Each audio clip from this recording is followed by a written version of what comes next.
So let's resume our lecture.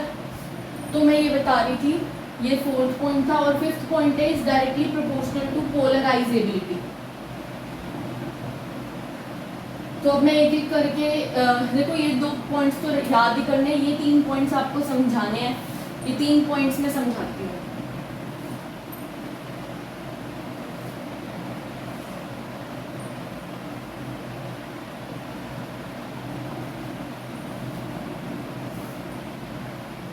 Erase कर देते हैं। सो एक पॉइंट लिखिए, इसकी एक और प्रॉपर्टी है 6 नंबर की, these forces operate only between those surfaces which can touch each other.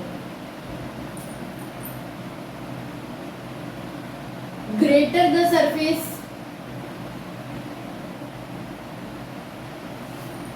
greater the force.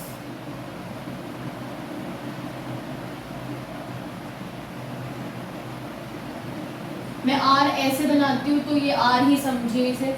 ये जो थोड़ा एंड टाइप लग रहा है बीच बीच में, वो R है। चलिए इसको एक्सप्लेन करते हैं। ये कह रहा है कि मान लीजिए मेरे पास 2 मॉलिक्यूल्स हैं, तो ये जो फोर्स है ना, वॉन डेर वाल फोर्स, वो क्यों लगता है? वो सिर्फ 2 सरफेसेस के बीच में लगता है। 2 सरफेसेस मतलब ये सरफेस और ये सरफेस जो टच कर सकते हैं, मतलब इन 2 मॉलिक्यूल्स को मैं ऐसे टच करवा सकती हूँ। तो जो चीजें आपस में एक दूसरे को टच कर सकती हैं, सिर्फ उन्हीं के बीच ये फोर्स एग्जिस्ट करता है। कहने का मतलब ये अच्छा आपने पढ़ा है, evaporation is a surface phenomena, boiling is a bulk phenomena. ये पढ़ा आपने? इवेपोरेशन सरफेस फिनोमिना कहने का मतलब क्या है कि वो सिर्फ सरफेस के पार्टिकल्स पे लगेगा। Boiling is a bulk phenomena कहने का मतलब क्या है कि वो अंदर जो मॉलिक्यूल्स के अंदर चीजें हैं उस पे भी अप्लाई होगी। सिमिलरली आप ये कहिए कि van der Waals force is a surface phenomena, जो इसमें बल्क में एटम के अंदर जो चीजें हैं उसकी वजह से ये चीज नहीं, ये फोर्स जनरेट नहीं हुआ। ये फोर्स सिर्फ उन 2 चीजों की वजह से होता है जो आपस में टच कर सकते हैं। मतलब ये वाला सरफेस इसको टच कर सकता है। क्या इसका इंटरनल जो भी इस मॉलिक्यूल एटम के अंदर जो भरा हुआ है वो इस मॉलिक्यूल या एटम के अंदर को टच कर सकता है? क्या इसके अंदर घुस सकता है? इसको अंदर जाके टच कर सकता है? नहीं, इसके सिर्फ सरफेस को टच कर सकता है। तो यही लिखा है मैंने ये। तो इसका मतलब क्या हुआ कि ग्रेटर द सरफेस जो आपस में टच हो सकते हैं, जितना ज्यादा सरफेस होगा, जितना ज्यादा सरफेस का मतलब है जितना ज्यादा सरफेस एरिया होगा किसी भी मॉलिक्यूल का, उतना ज्यादा ये फोर्सेस अप्लाई होंगे। तो मेरा जो थर्ड पॉइंट था, it is directly proportional to surface area. I hope it is clear to you, right? मान इसका मैं अगर एग्जांपल दूं तो मैं लूंगी दिस दिस दिस। बताइए सरफेस एरिया किसका ज्यादा है? सरफेस एरिया इसका, फिर इसका और लीस्ट इसका। तो वॉन डेर वाल फोर्स किसमें होगा? इसका, इसमें सबसे ज्यादा और इसमें। वॉन डेर वाल फोर्स का भी तो यही आएगा ना साइन। सरफेस एरिया समझ आ रहा है ना कि ये सिर्फ इतना सा सरफेस ऑक्यूपाई कर रहा है, इसका सरफेस इतना है, इसका सरफेस इतना है, ऐसे। तो अब आप ये बताइए, जब हम बॉइलिंग पॉइंट एक्सप्लेन करते हैं ना, तो हम ये देखते हैं कि आपस में मॉलिक्यूल के बीच में अगर ज्यादा फोर्स है तो मतलब ज्यादा बॉइलिंग पॉइंट है। मॉलिक्यूल के बीच में आपस में कम फोर्स है तो मतलब कम बॉइलिंग पॉइंट है। और आप वॉन डेर वाल फोर्स भी कौन सा फोर्स होता है? मॉलिक्यूल के बीच में एग्जिस्ट कर रहा force he won der Waals force होता है। तो क्या मैं इनडायरेक्टली कह सकती हूँ कि जिस मॉलिक्यूल में ज्यादा वॉन डेर वाल फोर्स होंगे वो मॉलिक्यूल्स का बॉइलिंग पॉइंट ज्यादा होगा, जिनमें कम होंगे उनका कम होगा। तो इसके हिसाब से बॉइलिंग पॉइंट का ऑर्डर भी क्या आएगा? इसका और ये आ जाएगा boiling point order. I hope so third point is very clear to you. अब में आते हैं ब्रांचिंग पे।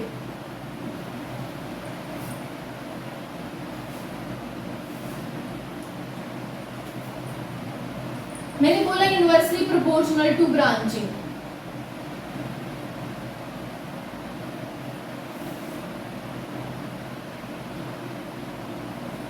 तो ब्रांचिंग में ये कंसेप्ट होता है कि जितनी ज्यादा ब्रांचिंग होती है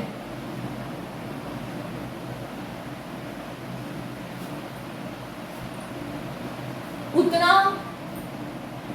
हम ये मानते हैं कि इस चीज का जो सरफेस एरिया है और इस चीज का जो सरफेस एरिया है, इसमें से हम सरफेस एरिया इस वाले का ज्यादा मानते हैं।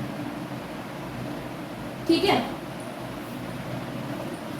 इस वाले का सरफेस एरिया हम ज्यादा मानते हैं, इस वाले। तो इसीलिए हमने ऐसा लिखा कि अगर ब्रांचिंग ज्यादा होगी तो वॉन डेर वाल फोर्स कम होता जाएगा। मान लीजिए मैं पेंटेन लेती हूँ, 1 2 3 4 5, 1 2 3 4 5, 1 2 3 4 5। तो देखिए इसमें नो ब्रांचिंग, इसमें 1 ब्रांचिंग, इसमें 2 ब्रांचेस। तो वॉन डेर वाल फोर्स सबसे ज्यादा इसमें, देन इसमें और लीस्ट इसमें। तो बॉइलिंग पॉइंट भी इसका सबसे ज्यादा और इसका उससे कम और इसका सबसे कम।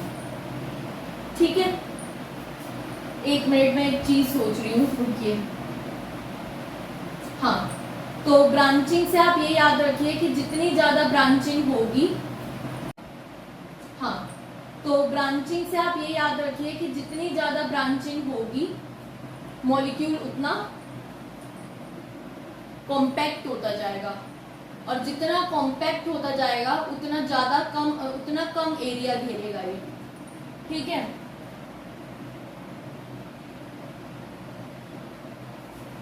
तो ब्रांचिंग वाला पॉइंट भी क्लियर है।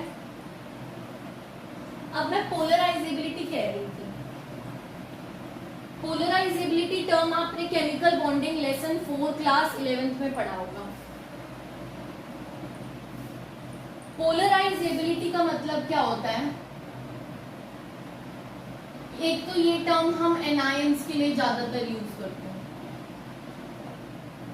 मतलब मान लीजिए मेरे पास सोडियम आयन है और एक एनायन है या एक न्यूट्रल एटम है। मान लीजिए मेरे पास जिनोन है और एक जगह है मेरे पास हीलियम। तो हम ये मानते हैं कि जैसे ही मैं इस सोडियम आयन को एक एक करके जिनोन और हीलियम के पास लाऊंगी ना, देखिए जिनोन का साइड हीलियम से थोड़ा बड़ा होता है, राइट? ये तो सबको ही पता है, क्योंकि डाउन द ग्रुप जाते हैं तो साइज इंक्रीज होता है हीलियम। तो down the group size increase होता है, हीलियम यहाँ है, जिनोन यहाँ है, तो ऑब्वियसली जिनोन का साइज इंक्रीज होगा। जैसे मैं सोडियम को इधर लेके जाऊंगी तो इसका प्लस चार्ज क्या करेगा, इसमें इलेक्ट्रॉन जैसे राउंड राउंड घूम रहे होंगे तो क्या करेगा, ये इलेक्ट्रॉन्स को इस तरफ खींच देगा और पॉजिटिव चार्ज इधर आ जाएगा। मतलब ऑब्वियसली लैक ऑफ इलेक्ट्रॉन्स को हम पॉजिटिव से डिनोट करते हैं। अगर मैं इसको इधर लेके जाऊंगी तो इसमें भी नेगेटिव इधर आ जाएगा और पॉजिटिव इधर आ जाएगा।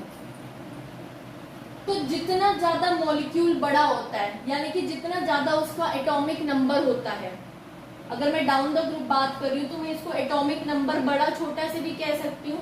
आप इसको ये याद रखिए कि जितना बड़ा एटम उतना ज्यादा चार्ज कलेक्शन, कि जिनोन ज्यादा बड़ा है हीलियम से, तो इट मींस इसमें इस तरफ नेगेटिव चार्ज ज्यादा डेवलप होगा, और क्योंकि हीलियम छोटा है तो इसमें यहाँ चार्ज कम डेवलप होगा। ये आपको चीज याद रखनी पड़ेगी। तो जितना बड़ा एनायन उतना ज्यादा चार्ज डिस्ट्रीब्यूशन,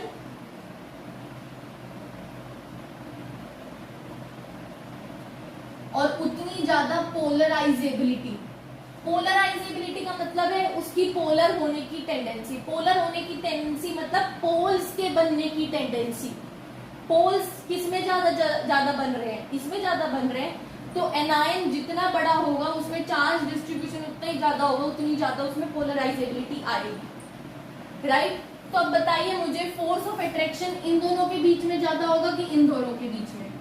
देखिए पॉजिटिव तो उतना ही है, पॉजिटिव तो +1 ही है, बट इधर नेगेटिव चार्ज ज्यादा है, इधर कम है, तो ऑब्वियसली फोर्स ऑफ अट्रैक्शन इस वाली चीज, इन दोनों 1 और 2 अगर मैं दूं तो 1 में फोर्स ऑफ अट्रैक्शन ज्यादा होगा 2 से, क्योंकि यहाँ तो +1 चार्ज है, तो पॉजिटिव तो हम कंपेयर ही नहीं कर रहे, हम क्या देख रहे हैं कि नेगेटिव ज्यादा किसके पास बन रहा है, नेगेटिव ज्यादा ज़ीनोन के पास बन रहा है, तो जितना ज्यादा नेगेटिव उतना ज्यादा फोर्स ऑफ अट्रैक्शन, तो उतना ज्यादा वॉन्डर वॉल फोर्स, तो वॉन्डर वॉल फोर्स 1 और 2 में से किस में ज्यादा होगा? 1 में। सिमिलरली अब तो मैंने क्या लिया, इसमें 2 केसेस बनते हैं। केस नंबर 1,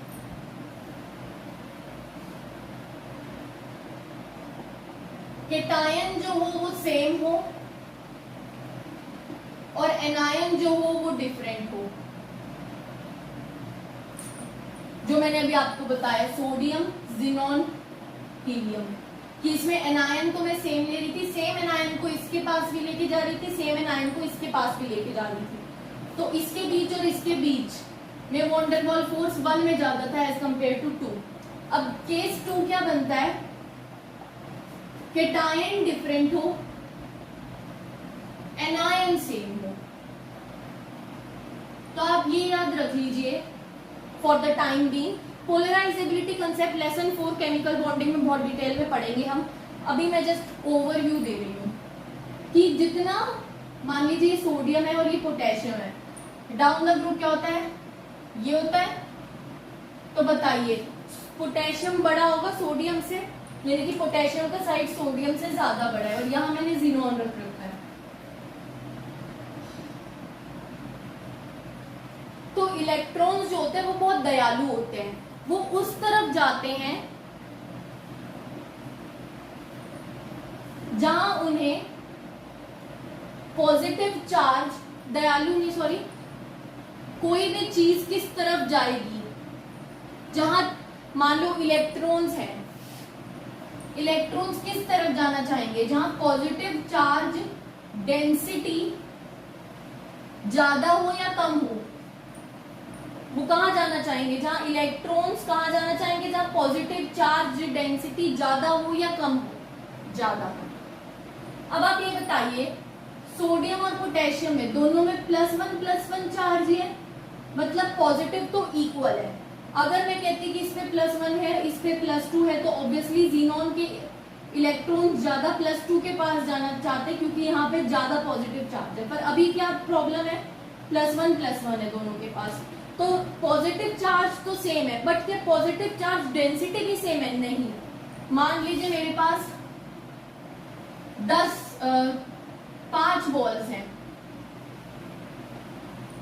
अब मुझे इन 5 बॉल्स को इस छोटी बॉल पे भी अरेंज करना है और इस बड़ी बॉल पे भी अरेंज करना है, तो छोटी बॉल पे तो मैं कैसे अरेंज करूंगी? भिड़ा भिड़ा, 1 2 3 4 5, पर जहां मेरे पास बड़ी बॉल आ जाएगी तो मैं कैसे करूंगी? 1 2 3 4 5। तो बताइए बॉल डेंसिटी इस पे ज्यादा हुई कि, अब मुझे इन 5 बॉल्स को इस छोटी बॉल पे भी अरेंज करना है और इस बड़ी बॉल पे भी अरेंज करना है, तो छोटी बॉल पे तो मैं कैसे अरेंज करूंगी? भिड़ा भिड़ा, 1 2 3 4 5, पर जहां मेरे पास बड़ी बॉल आ जाएगी तो मैं कैसे करूंगी? 1 2 3 4 5। तो बताइए बॉल डेंसिटी इस पे ज्यादा हुई कि इस पे ज्यादा हुई?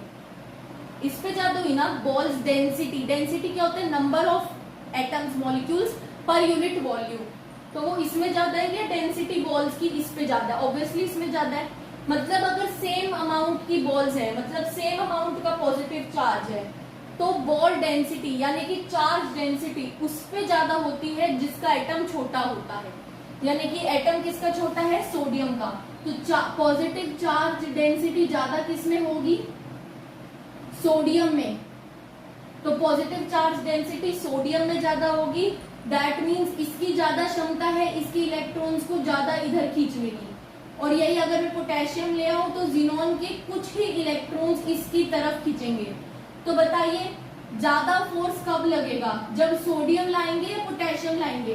जब सोडियम लाएंगे तो इतने सारे इलेक्ट्रॉन्स खिंच गए, जब पोटेशियम लाए तो सिर्फ 3 ही इलेक्ट्रॉन्स या लेट से 3 खिंच गए। तो ज्यादा फोर्स ऑफ अट्रैक्शन किस में होगा, सोडियम जिनॉन में या पोटेशियम जिनॉन में? ऑब्वियसली सोडियम जिनॉन में। तो इट मींस जितना छोटा कैटायन उतनी ज्यादा पोलराइजेबिलिटी और उतना ज्यादा वॉन डेर वाल फोर्स। तो अगर वॉन डेर वाल फोर्स ज्यादा होने के लिए कैटायन का छोटा होना और एनायन का बड़ा होना ज्यादा इंपॉर्टेंट है। ओके, तो ये लिख लेते हैं। अगर मुझे वॉन डेर वाल फोर्स ज्यादा चाहिए उसके लिए कैटायन का छोटा होना और एनायन का बड़ा होना, ये दो फैक्टर्स देखूंगी मैं कि कैटायन जितना छोटा होगा उतना ज्यादा मतलब कैटायन जितना छोटा होगा उतना वॉन डेर वाल फोर्स ज्यादा लगेगा और एनायन जितना बड़ा होगा उतना वॉन डेर वाल फोर्स ज्यादा लगेगा। तो ये था मेरा 5th पॉइंट जो मैंने एक्सप्लेन किया। अब आपको एक चीज और बची है, छोटी सी 2 चीजें बची हैं।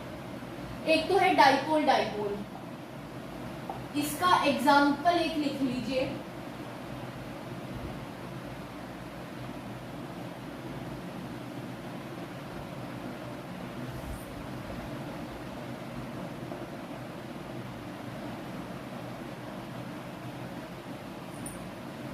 इसका एक ये पॉइंट लिखिए,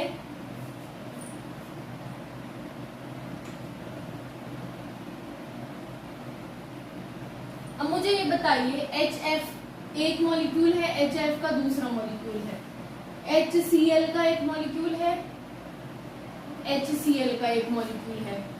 बताइए कि HF के मॉलिक्यूल में ज्यादा वॉन डेर वाल फोर्स लगेगा कि HCl के मॉलिक्यूल में? तो आप मुझे ये बताइए, डाइपोल में हम क्या चेक करते हैं? इलेक्ट्रोनेगेटिविटी। पॉलिंग स्केल आपने पढ़ा होगा, एनसीईआरटी में बना भी रहा है, क्लास 11 लेसन 3 की बुक में बना हुआ है। पॉलिंग स्केल के अकॉर्डिंग इलेक्ट्रोनेगेटिविटी की वैल्यू, तो क्लोरीन की इलेक्ट्रोनेगेटिविटी हमने मान रखी है 3, फ्लोरीन की इलेक्ट्रोनेगेटिविटी मान रखी है 4 और हाइड्रोजन की मान रखी है 2.1।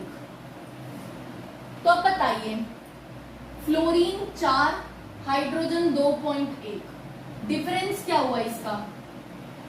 4 में से 2.1 गया, 1.9 बचा। और इसमें बताइए ये 2.13, यहाँ कितना डाइपोल होगा? 0.9, मतलब इसमें इलेक्ट्रोनेगेटिविटी का डिफरेंस 1.9 और इसमें 0.9। तो जितना ज्यादा इलेक्ट्रोनेगेटिविटी का डिफरेंस आता है उतना ज्यादा डाइपोल होता है। ठीक है, तो डाइपोल डाइपोल फोर्सेस को जब मैं कंपेयर करूंगी, मतलब आप बात जानते हैं ना कि HF मॉलिक्यूल के बीच में कौन सा फोर्स लगेगा? Dipole dipole. क्यों? क्योंकि ये भी एक डाइपोल है, ये भी एक डाइपोल है, तो इसके बीच लगने वाले फोर्स को हम डाइपोल डाइपोल कहेंगे। तो जितना ज्यादा इलेक्ट्रोनेगेटिविटी का डिफरेंस उतना ज्यादा डाइपोल मूवमेंट और उतना ज्यादा डाइपोल डाइपोल फोर्स। तो इसमें ज्यादा इलेक्ट्रोनेगेटिविटी का डिफरेंस है, इसमें कम है। तो जितना इलेक्ट्रोनेगेटिविटी का डिफरेंस ज्यादा उतना डाइपोल ज्यादा, जितना डाइपोल ज्यादा उतना डाइपोल डाइपोल फोर्स ज्यादा। तो मतलब अगर मैं इन दोनों में कंपेयर करूं तो ऊपर वाले मॉलिक्यूल्स के बीच का फोर्स ज्यादा है एज कंपेयर टू नीचे वाले मॉलिक्यूल्स का फोर्स। तो ये एक पॉइंट था।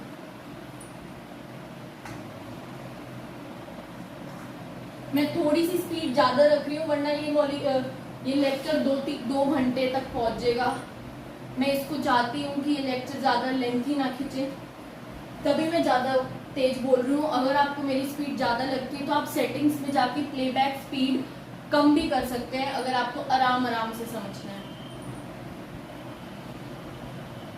एक है डाइपोल इंड्यूस्ड डाइपोल इंटरेक्शन।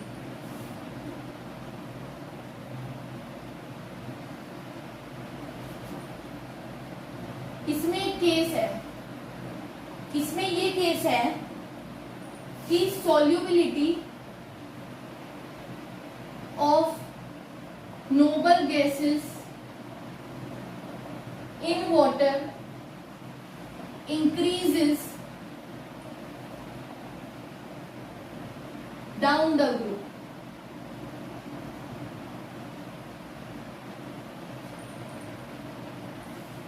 कि अगर मैं वाटर में सॉल्युबिलिटी देखूं तो जीनोन की सबसे ज्यादा होती है,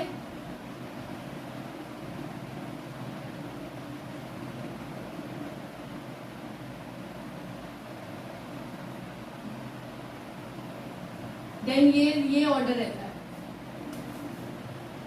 इसका रीजन ये दे रखा है कि वाटर में सॉल्युबिलिटी हम कैसे चेक करते हैं कि वाटर में सॉल्युबिलिटी हम कैसे चेक करते हैं कि जिस भी गैस का वाटर के अंदर, मतलब वाटर और गैस में जितना ज्यादा आपस में van der Waals force of attraction होगा उतना ज्यादा वो गैस सॉल्यूबल होगी। ये पॉइंट याद रख लीजिए, जितना ज्यादा van der Waals force of attraction होगा गैस और गैस और वाटर मॉलिक्यूल के बीच, उतना ज्यादा वो गैस वाटर में घुल जाएगी। ये पॉइंट दिमाग में रखिए। तो अब मैंने अभी आपको एक पॉइंट बताया कि मेरे पास वाटर है और मेरे पास हीलियम है और जीनोन है। मान लीजिए, आप मुझे ये बताइए कि अगर मैं वाटर के मॉलिक्यूल को, यही होता है वाटर का मॉलिक्यूल, यहाँ पे पार्शियल नेगेटिव चार्ज, यहाँ पार्शियल पॉजिटिव, यहाँ पार्शियल पॉजिटिव, जीनोन की तरफ ज्यादा लाऊं और एक बार इसी वाटर मॉलिक्यूल को मैं हीलियम की तरफ लेके जाऊं तो ज्यादा या आप इसको ऐसे मानिए कि ये ऑक्सीजन है, ये हाइड्रोजन है, ये हाइड्रोजन है, किसी भी तरफ किसी भी एंगल से देख सकते हैं आप, ऐसी कोई कंपल्शन नहीं है। तो मान लीजिए मैं इस मॉलिक्यूल के पास जा रही हूँ जीनोन के, ये थोड़ा बड़ा बना देती हूँ। तो मैंने क्या बोला था, अगर केटायन सेम लेके जा रही हूं मैं दोनों की तरफ H+H+, तो ज्यादा फोर्स ऑफ अट्रैक्शन कौन से जगह में होगा, इसमें ज्यादा नेगेटिव इधर डेवलप होगा क्योंकि ये एटम बड़ा है, इसमें इसमें कम पॉजिटिव डेवलप होगा, इसमें कम नेगेटिव डेवलप होगा क्योंकि इसका एटम छोटा है। ये मैंने 2 मिनट पहले आपको रीजन बताया। हालांकि मैंने वहां पे हेडिंग लिखवाई थी same cation but different anion, और मैंने एग्जांपल एनायन का नहीं नोबल गैस का दे दिया था। तो वहां पे आप एनायन भी, अगर नोबल गैस की जगह कोई एनायन भी यूज करेंगे तो वही रहेगी बात। कोई एनायन को ले लीजिए तो भी पोलराइजेबिलिटी का बात वही रहेगी। वहां मैंने गलती से एनायन लिख दिया था, वहां मुझे ये लिखना चाहिए था same cation but different noble gases, heading डालनी चाहिए थी। तो आप ये बताइए, इस पॉजिटिव को मैं इसके पास लेके जाऊं और इसके पास लेके जाऊं, ज्यादा नेगेटिव यहाँ डेवलप होगा क्योंकि इसका एटम बड़ा है, इसमें ज्यादा नंबर ऑफ इलेक्ट्रॉन्स हैं क्योंकि इसका एटॉमिक नंबर भी बड़ा है, तो यहाँ पे ज्यादा फोर्स ऑफ अट्रैक्शन होगा, यहाँ कम फोर्स ऑफ अट्रैक्शन होगा। तो इससे क्लियर होता है कि जीनोन में ज्यादा वॉन्डर वॉल फोर्स लगेगा जीनोन और वाटर मॉलिक्यूल के बीच, इसीलिए इसकी सॉल्युबिलिटी भी ज्यादा। हीलियम छोटा मॉलिक्यूल है तो इसमें हीलियम गैस के एटम और वाटर के बीच वॉन्डर वॉल फोर्स कम लगेगा, इसलिए इसकी सॉल्युबिलिटी कम। तो ये वाली चीज इससे प्रूव होती है। और मैंने ये डाइपोल, इंड्यूस डाइपोल में क्यों लिखवाया, क्योंकि H2O तो डाइपोल है, डाइपोल पोलर मॉलिक्यूल है, और ये जो चीज है इसमें H2O के पास आने की वजह से डाइपोल इंड्यूस हो रहा है। यहाँ H2O को जब मैं इसके पास लाऊंगी तब इसमें यहाँ नेगेटिव और यहाँ पॉजिटिव बन रहा है, तो इसलिए मैंने इसको डाइपोल और इंड्यूस्ड डाइपोल की हेडिंग के अंडर लिखवाया। चलिए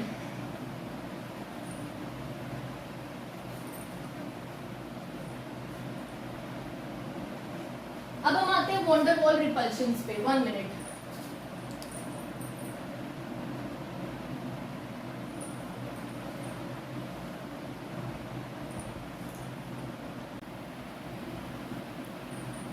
हम बात अब करेंगे वॉन्डर वॉल रिपल्शंस की।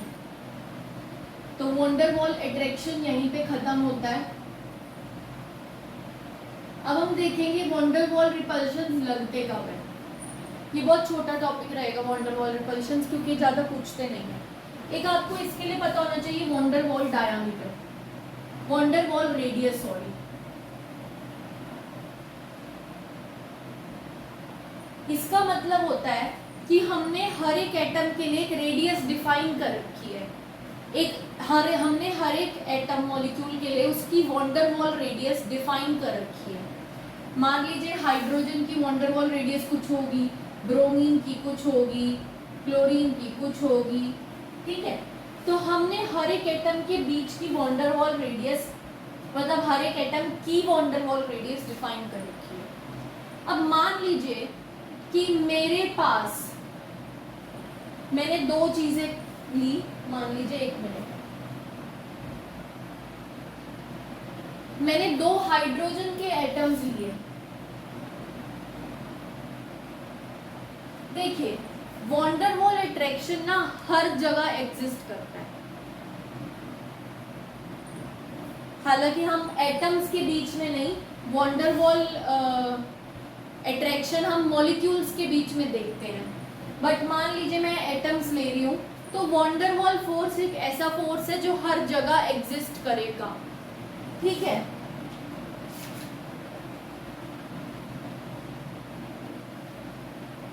Wait a minute.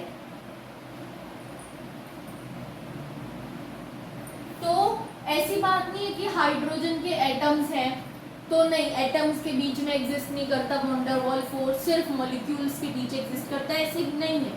मान लीजिए मैं H2 में तो बॉन्ड बन गया, बट अगर मैं कहूँ 2 मेरे पास HH के अलग मॉलिक्यूल्स हैं, मेरे पास ये HH के बीच में बॉन्ड बन जाए वो अलग बात है। बट मैंने कहा मेरे पास नेसेंट हाइड्रोजन पड़ी है या मेरे पास नेसेंट ऑक्सीजन पड़ी है, तो इसके बीच में भी वॉन्डर वॉल फोर्स एग्जिस्ट करता है। हालांकि जो हमने वो टाइप्स पढ़े थे वॉन्डर वॉल फोर्स के, वो मॉलिक्यूल्स के लिए हमने उसके टाइप्स पढ़े थे, बट ऐसा नहीं कहेंगे कि ये फोर्स सिर्फ एटम्स में, मॉलिक्यूल्स के बीच लगता है, एटम्स के बीच में नहीं लगता है। तो मैं ये कह रही थी कि हमने हर एक एटम, हर एक मॉलिक्यूल के लिए उसका वॉन्डर वॉल रेडियस डिस्क्राइब कर रखा है। जैसे अगर मैं हाइड्रोजन का वॉन्डर वॉल रेडियस बताऊं तो वो है 120 पिकोमीटर। पिकोमीटर क्या होता है? 10⁻⁻12 मीटर इज 1 पिकोमीटर। तो अब मैं अगर ये कह रही हूं कि मान लीजिए इस मैंने हाइड्रोजन के लिए वॉन्डर वॉल रेडियस इतना डिफाइन कर दिया, मतलब कि, और अगर मैं देख रही हूँ कि इन 2 हाइड्रोजन के एटम्स के बीच में कितना वॉन्डर वॉल अट्रैक्शन है या रिपल्शन, तो उसका सिंपल सा फॉर्मूला है, आपको जिन भी 2 एटम्स के बीच में ये पता लगाना है कि अभी इस वक्त ये एक्सपीरियंस फील कर रहे हैं या रिपल्शन। तो आप सिंपल से करिए, जो भी 2 एटम्स हैं, चाहे वो हाइड्रोजन हाइड्रोजन है, चाहे वो हाइड्रोजन ब्रोमीन है, जिन भी एटम्स के बीच आप वॉन्डर वॉल ये जानना चाहते हैं कि इस टाइम इनके बीच में रिपल्शन हो रही है या अट्रैक्शन, तो उसके लिए एक छोटी सी चीज होती है, आप उन दोनों एटम्स का जो वॉन्डर वॉल रेडियस है वो ऐड कर दीजिए। मान लीजिए हाइड्रोजन का 120 पिकोमीटर है, ये तो मैंने बुक से देख के बता रही हूँ, और मान लीजिए हाँ ब्रोमीन का 195 मीटर है, पिकोमीटर है वॉन्डर वॉल रेडियस। अब मुझे हाइड्रोजन हाइड्रोजन के बीच में पता लगाना है कि इस टाइम ये रिपल्शन एक्सपीरियंस कर रहे हैं, वॉन्डर वॉल अट्रैक्शन एक्सपीरियंस कर रहे हैं। उसके लिए सिंपल सा मेथड है, इसका वॉन्डर वॉल रेडियस और इसके वॉन्डर वॉल रेडियस को ऐड कर दीजिए, मतलब हाइड्रोजन तो 120 इसका है और इसका भी, ये भी हाइड्रोजन ही है तो इसका भी 120 होगा, तो 240 पिकोमीटर। और फिर इंस्ट्रूमेंट्स या कोई हाई टेक्निक्स की मेथड मदद से ये देखिए कि इस समय इनके बीच का डिस्टेंस कितना है। अगर तो वो डिस्टेंस 240 पिकोमीटर यानी कि इनके वॉन्डर वॉल रेडियस के सम से कम होता है, अगर मैंने पहले इन दोनों के वॉन्डर वॉल रेडियस को ऐड कर दिया बुक से देख के, तो मेरे पास आ गया 240 पिकोमीटर। अगर अब मैंने कोई इंस्ट्रूमेंट लिया जिससे मैं ये देख पा रही हूँ कि इस टाइम इन 2 मॉलिक्यूल्स के बीच का एक्चुअल डिस्टेंस है क्या, तो अगर तो वो डिस्टेंस 240 पिकोमीटर से कम आता है तो उस टाइम ये दो मॉलिक्यूल्स रिपल्शन फील करेंगे, अट्रैक्शन नहीं। और अगर इनके बीच का डिस्टेंस 240 पिकोमीटर से ज्यादा है तो उस टाइम ये दोनों मॉलिक्यूल्स अट्रैक्शन फील करेंगे, दोनों एटम्स आपस में अट्रैक्शन फील करेंगे। यही मैं H और Br का बोलूं तो H का वॉन्डर वॉल रेडियस है 120 और Br का है 195, तो 315 हो गया इनका सम। अब मैंने इंस्ट्रूमेंट की मदद से देखा कि इन दोनों के बीच का डिस्टेंस क्या है। मान लीजिए वो डिस्टेंस है इस वक्त d, तो अगर तो d 315 पिकोमीटर से कम हुआ तो ये दोनों आपस में क्या फील करेंगे, रिपल्शन। अगर डिस्टेंस 315 पिकोमीटर से ज्यादा हुआ तो ये दोनों क्या फील करेंगे, अट्रैक्शन। इतनी सिंपल सी बात है। अब मैं इसके एप्लीकेशंस बताती हूँ कि इस चीज का एप्लीकेशन क्या होगा। सिंपल सी बात है, अगर डिस्टेंस कम हुआ तो रिपल्शन, अगर डिस्टेंस ज्यादा हुआ तो अट्रैक्शन। किससे ज्यादा किससे कम, इन दोनों के वॉन्डर वॉल रेडियस को ऐड कर दो आपस में और फिर मेजर करो।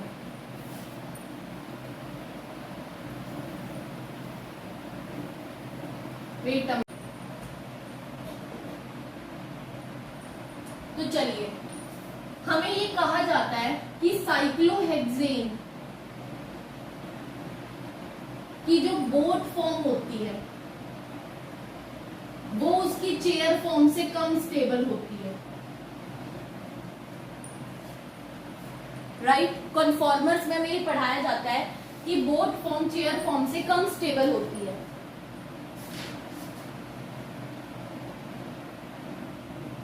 इसका रीजन आज जानेंगे।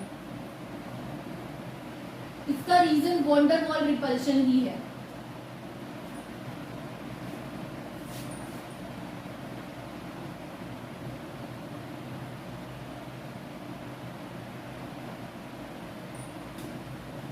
एक्चुअली होता क्या है, ये जो दो हाइड्रोजन एटम्स हैं इन बोट फॉर्म में, इन दो हाइड्रोजन एटम्स के बीच का जो डिस्टेंस होता है वो 240 पिकोमीटर यानी कि 120 प्लस 120 पिकोमीटर से कम होता है।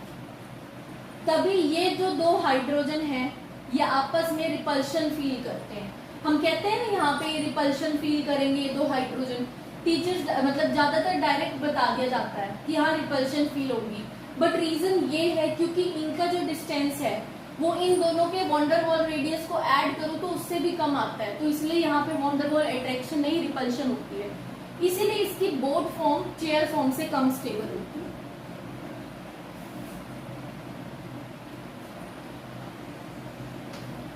इसी चीज का नेक्स्ट एप्लीकेशन एक आता है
देखिए, ये जो दो मॉलिक्यूल्स है ये दोनों ही मॉलिक्यूल सिस 1,3 डाइमिथाइल साइक्लोहेक्सेन है 1, 2, 3। आप देख रहे हैं 1 और 3 पे मिथाइल ग्रुप है। जब मैं इसको ऐसे बना रही हूँ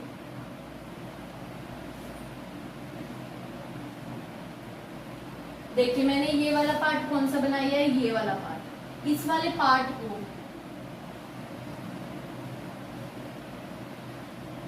मैंने हाईलाइट करके दिखाया है। यहाँ पे H है, ये है CH3। इस वाले बॉन्ड को कहते हैं एक्सियल बॉन्ड, इस वाले बॉन्ड को कहते हैं इक्वाटोरियल बॉन्ड। तो मैंने बोला ये डाई एक्सियल फॉर्म है। एक्सियल फॉर्म इसको क्यों कह रखा है, क्योंकि जो इसका CH3 ग्रुप है वो एक्सियल बॉन्ड पे है, और यहाँ पे जो CH3 ग्रुप है वो इक्वेटोरियल बॉन्ड पे है, इसीलिए ये डाई एक्सियल फॉर्म है और ये डाई इक्वेटोरियल फॉर्म है। डाई एक्सियल और डाई इक्वेटोरियल फॉर्म में से डाई इक्वेटोरियल फॉर्म ज्यादा स्टेबल होती है। इसका भी reason van der Waals repulsion है। एक्चुअली होता क्या, आप बताइए, CH3 आपस में ज्यादा पास किधर है, इस वाली में CH3 आपस में ज्यादा पास है और इसमें थोड़े कम पास है। तो जब मैं इन दोनों का वॉन डेर वाल रेडियस को ऐड करूं तो जो भी वैल्यू मेरे पास आती है, और इन दोनों के बीच का अगर मैं एक्चुअल डिस्टेंस कैलकुलेट करूं तो वो जो एक्चुअल डिस्टेंस होता है वो वॉन डेर वाल जो रेडियस इन दोनों के ऐड किए उससे कम आता है, और अगर कम आ रहा है तो इस वाली फॉर्म में वो रिपल्शन फील करते हैं। रिपल्शन फील होने की वजह से ये फॉर्म है डाई एक्सियल फॉर्म, वो उतनी स्टेबल नहीं हो पाती। यही बात यहाँ, तो CH3 यहाँ दूर दूर हो जाते हैं, तो इससे क्या होता है, जो उनका जो एक्चुअल डिस्टेंस आता है वो वॉन डेर वाल रेडियस के सम से भी ज्यादा आता है।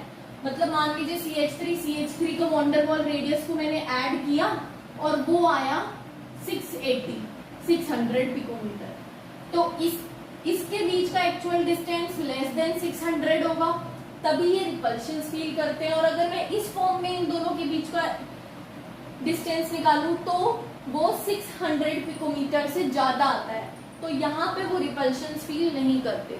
तो इट मीन्स यहाँ रिपल्शन फील करने की वजह से इसकी डाई एक्सियल फॉर्म जो होती है वो लेस स्टेबल होती है। तो ये कुछ एप्लीकेशंस थी वॉन डेर वाल रिपल्शन की।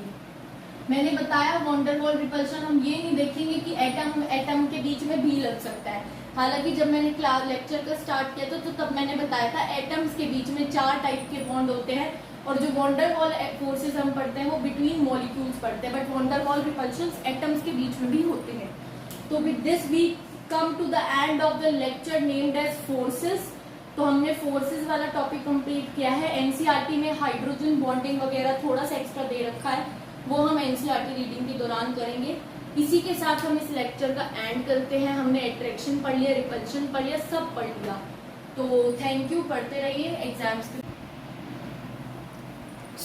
हेलो, उस लेक्चर में जो मैंने पिछले लेक्चर बताया था उसमें थोड़ा सा पॉइंट रह गया था, जस्ट एक ही रिविजन है। मैंने बताया था van der Waals forces directly proportional to polarizability होते हैं। पोलराइजेबिलिटी डायरेक्टली प्रोपोर्शनल होता है साइज के, अगर वो न्यूट्रल एटम या मॉलिक्यूल है। डायरेक्टली प्रोपोर्शनल होता है साइज ऑफ केटायन के, और इनवर्सली प्रोपोर्शनल होता है साइज ऑफ एनायन के। तो 1-2 एग्जांपल्स लिखे हैं मैंने, जैसे कि ये जो सारे एटम्स हैं ये न्यूट्रल हैं, तो अगर मैं न्यूट्रल एटम्स देख रही हूँ तो उनके लिए साइज देखूंगी। डाउन द ग्रुप जाते जाते साइज बढ़ता है, मीन्स पोलराइजेबिलिटी बढ़ते, पोलराइजेबिलिटी बढ़ते means van der Waals forces बढ़ते हैं। वॉन डेर वाल फोर्सेस बढ़ते हैं तो जीनॉन में सबसे ज्यादा वॉन डेर वाल फोर्सेस हुए और हीलियम में सबसे कम हुए। सेम फॉर दिस, कि ये भी न्यूट्रल मॉलिक्यूल है तो इनमें भी हम साइज देखेंगे। साइज डाउन द ग्रुप बढ़ता है तो आयोडीन का साइज सबसे ज्यादा, फ्लोरीन का साइज सबसे छोटा, राइट। तो इसमें हम ये कहेंगे कि जिसका सबसे ज्यादा साइज उसकी सबसे ज्यादा पोलराइजेबिलिटी, और उसके मॉलिक्यूल्स के बीच में आयोडीन के मॉलिक्यूल के बीच में सबसे ज्यादा वॉन डेर वाल फोर्स। तो ये लिखा, जितना ज्यादा फोर्स ऑफ अट्रैक्शन होगा, तो मान लीजिए मॉलिक्यूल्स हैं उनमें कम फोर्स ऑफ अट्रैक्शन है तो वो गैसियस स्टेट में रहना पसंद करेंगे। अगर फोर्स ऑफ अट्रैक्शन थोड़ा सा इंक्रीज हुआ तो वो लिक्विड में जाएंगे। अगर force of attraction between molecules बहुत ज्यादा बढ़ गया तो वो सॉलिड स्टेट में एग्जिस्ट करेंगे। तो सबसे ज्यादा फोर्स ऑफ अट्रैक्शन आयोडीन में होता है, इसीलिए वो सॉलिड स्टेट में एग्जिस्ट करता है, ब्रोमीन लिक्विड में, और ये दोनों गैसेस में एग्जिस्ट करते हैं। तीसरा एग्जाम्पल जो आपको पता होना चाहिए वो है H2 एंड हीलियम। ये भी न्यूट्रल, एक न्यूट्रल एटम है और एक न्यूट्रल मॉलिक्यूल है। इसमें अगर मैं कंपेयर करूँ तो जो H2 का मॉलिक्यूल है उसका साइज ज़्यादा होता है हीलियम के एटम से, तो जिसका साइज ज़्यादा उसमें पोलराइजेबिलिटी ज़्यादा, उसमें वंडरवॉल फोर्स ज़्यादा। तो हाइड्रोजन के मॉलिक्यूल्स के आपस में बीच और हीलियम के मॉलिक्यूल्स में आपस में बीच में हाइड्रोजन के मॉलिक्यूल्स के बीच में ज़्यादा वंडरवॉल फोर्स लगेगा। तो ये थोड़ा सा एप्लीकेशन बची थी पिछले लेक्चर की जो मैंने आपको यहाँ समझा दी है। सो अब हमारा ये फोर्सेस वाला टॉपिक पूरा खत्म हो गया। Thank you for watching my video.